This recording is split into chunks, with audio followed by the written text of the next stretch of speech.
आज 6 मई है।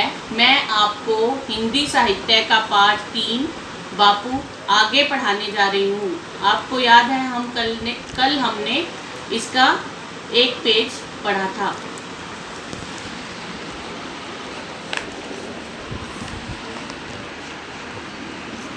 अपने आचरण की तरफ मैं बहुत ध्यान देता था। इसमें यदि कोई भूल हो जाती तो मेरी आंखों में आंसू भर आते।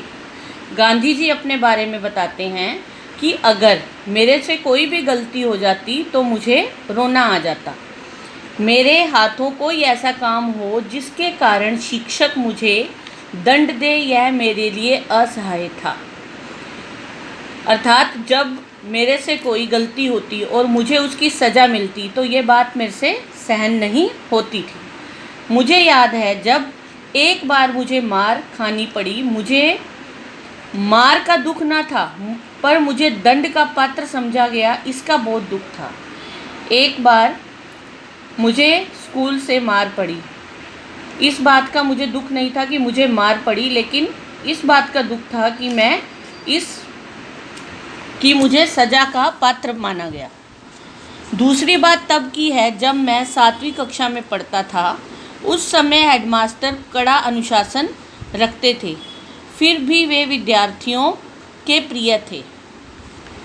मैं जब 7वीं कक्षा में था तो हमारे जो हेडमास्टर थे, प्रिंसिपल थे, वह बहुत ही अनुशासन प्रिय थे। वे समय ठीक काम करते, दूसरों से भी ठीक काम लेते, पढ़ाते बहुत अच्छा थे। ऊपर की कक्षा के लिए उन्होंने व्यायाम और क्रिकेट अनिवार्य कर दिए थे। वह खुद भी अच्छा काम करते थे और उम्मीद करते थे कि उनके सामने सब अच्छा काम करें। वो बहुत अच्छा भी पढ़ाते थे और ऊपर की कक्षा के लिए उन्होंने व्यायाम और क्रिकेट को अनिवार्य कर दिया था। मेरा मन इन चीज़ों में ना लगता था। उनके अनिवार्य होने से पहले मैं कभी व्यायाम या क्रिकेट फुटबॉल खेलने गया ही नहीं था।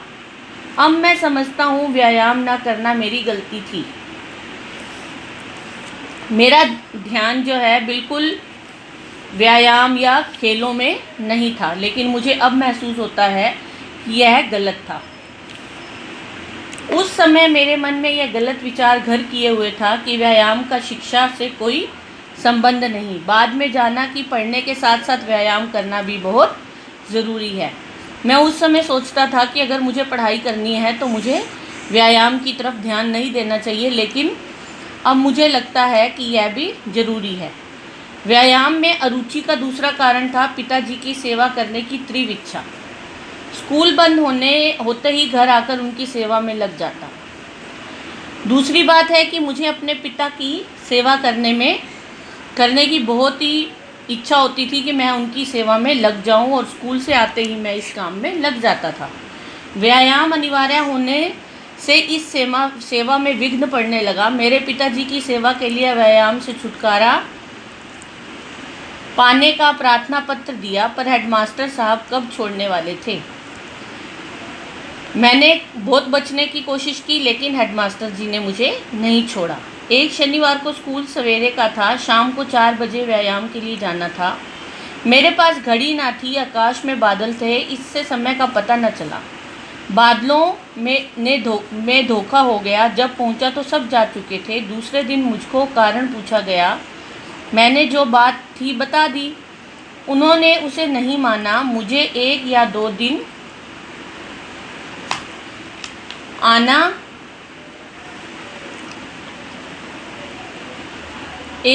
दिन आना ठीक याद नहीं कितना दंड देना पड़ा। मैं झूठा बना। मुझे भारी दुख हुआ। एक बार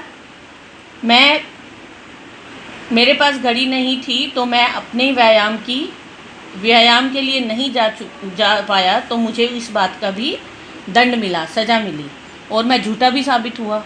मुझे बहुत दुख भी हुआ इस बात का। मैं झूठा नहीं था, पर यह बात मैं कैसे सिद्ध करता, कोई उपाय नहीं था। मैं मन मारकर रह गया। बाद में समझा कि सच बोलने वाले को असावधान भी नहीं होना चाहिए।